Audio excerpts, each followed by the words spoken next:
it reminds me of this film that I watched previously a few years ago called Sleep Dealers, and I'm not sure if folks have had a chance to watch it.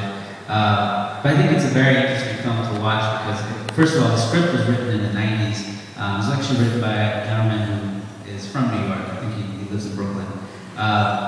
And the film looks at a future world in which immigration labor is not done in a physical way, where we don't have the migration of people going from one border to the next. We have immigrants that upload their labor through the internet, through nodes, and man robots all over the world. Robots do the labor, that immigrants would have otherwise done.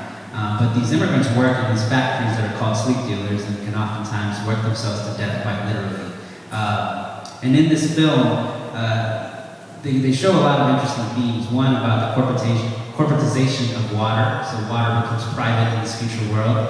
And it's actually the US military and the use of drones that is used to protect the interests of these corporations all over the world. Which I think brings me to a lot of what we're talking about here is the current context versus what we saw in the 50s through the 70s, which was about the US government utilizing domestic surveillance to protect its political interests. And some of that is still true today. A lot of what we're talking about today is about protecting economic interests. And there are industries that have emerged through wars, industries that have emerged through the building of private prisons, through the building of private detention facilities, through the building of drones themselves. There's a whole industry that's being supported by a lot of the surveillance, and I think, so that's something to keep in mind is that whatever collaboration happens, we need to be able to call out these economic interests that are out there. We need to be holding these corporations responsible because clearly they've set up an environment in which they can not only make money and make a lot of money, but they can also change and shift the regulations